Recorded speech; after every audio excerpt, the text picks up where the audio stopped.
नमस्कार, म डाक्टर तीर्थराज Bhandari, pain physician. आज म तपाईँहरूलाई चाहिँ सोल्जर पेन, त्यसमा पनि कमनली हुने फ्रोजन सोल्जरको बारेमा चाहिँ भन्न जाँदैछु। यो फ्रोजन सोल्जर भनेको चाहिँ के हो, पहिलो कुरा त्यसको बारेमा भन्दछु। फ्रोजन सोल्जर भनेको चाहिँ मेडिकल्ली चाहिँ यसलाई एडेसिभ क्याप्सुलाइटिस पनि भन्ने गरिन्छ। जुन सोल्जरमा चाहिँ तपाईँको कुनै पनि जोइन्टमा चाहिँ क्याप्सुलले चाहिँ जोइन्टलाई कभर गरेको हुन्छ। त्यो क्याप्सुलमा चाहिँ तपाईँको एडेसिभ क्याप्सुलाइटिस डेभलप हुनुलाई चाहिँ हामीले फ्रोजन सोल्जर भन्ने गर्दछौँ। अब यो कस्तो व्यक्तिको चाहिँ यो सोल्जर जाम हुने अर्थात् फ्रोजन सोल्जर हुने गर्दछ त भन्दाखेरिमा साधारणतया तपाईँको डायबिटिज भएको बिरामीमा जसमा चाहिँ सुगरको लेभल लामो समयसम्म कन्ट्रोलमा छैन, थाइरोइडको प्रब्लम, हाइपोथाइरोइडिजम भएको बिरामीहरूमा, अनि स्ट्रोक जुन पक्षघात भएर चाहिँ त्यो पार्ट चाहिँ तपाईँको कम चलेको कन्डिसनहरूमा, अथवा क्रोनिक इमोबिलाइजेसन लामो समयसम्म त्यो जोर्नीहरूको एक्टिभिटी भएन भने यस्तो व्यक्तिहरूमा चाहिँ तपाईँको फ्रोजन सोल्जर डेभलप हुने गर्दछ। अर्थात् जोर्नी तपाईँको जाम हुने, सोल्जर जाम हुने समस्या डेभलप गर्दछ। अब यसको सिम्टम चाहिँ के हुन्छ, बिरामीलाई कस्तो समस्या गर्छ भन्ने कुरा चाहिँ तपाईँको स्टेज अनुसार फरक पर्दछ।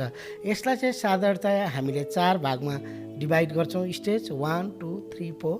सुरुमा चाहिँ तपाईँको दुख्ने मात्र हुन्छ। दुखाइ चाहिँ विशेष गरेर रातिमा बढी दुख्छ र बिस्तारै त्यो जोइन्ट स्टिफ हुँदै जान्छ। स्टिफ हुँदै गएपछि तपाईँको यो हातलाई चाहिँ यसरी माथि लान गाह्रो हुने, यसरी पछाडि लान गाह्रो हुने, यो जुन मुभमेन्टहरू छ सोल्जरको, यसमा चाहिँ मोर देन 1 मुभमेन्टमा चाहिँ तपाईँको चाहिँ रेस्ट्रिक्सन हुने गर्दछ विथ पेन।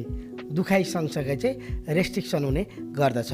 अब अल्टिमेटली तपाईँको लास्ट स्टेजमा चाहिँ तपाईँको चाहिँ केही बिरामीहरूमा चाहिँ तपाईँको रिकभर भएर पहिलाको जस्तै नर्मल हुने गर्दछ। अब तपाईँको पेन स्टेजमा भएको बिरामीलाई चाहिँ तपाईँको सिम्पल पेन किलर दिएर र जोइन्टको एक्सर्साइज, सोल्जरको चाहिँ तपाईँको एक्सर्साइज, फिजियोथेरापी गरियो भने चाहिँ तपाईँले यसलाई फर्दर स्टेज बढ्नबाट चाहिँ तपाईँले रोक्न सक्नुहुन्छ र तपाईँको जोइन्टको मुभमेन्टमा प्रब्लम हुँदैन। र सँगसँगै तपाईँको रिस्क फ्याक्टर छ भने चाहिँ तपाईँले डायबिटिज छ, थाइरोइड छ भने त्यसलाई पनि तपाईँले कन्ट्रोलमा राख्नुपर्दछ।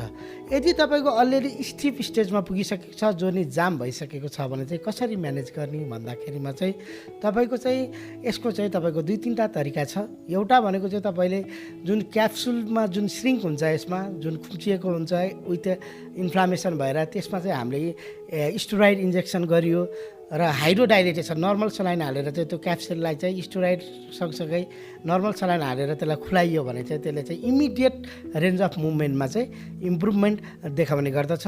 यदि यसबाट पनि भएन भने चाहिँ यसलाई चाहिँ एनेस्थेसियाको अन्डरमा चाहिँ म्यानिपुलेसन गर्नुपर्ने हुन्छ र केही केसहरूलाई चाहिँ हाम्रो सर्जरीको पनि आवश्यकता पर्ने गर्दछ।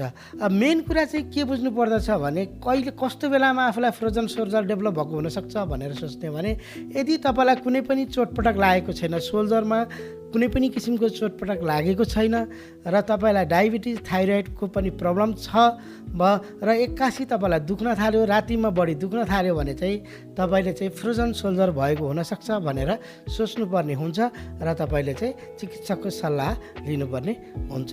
हस्त, नमस्कार।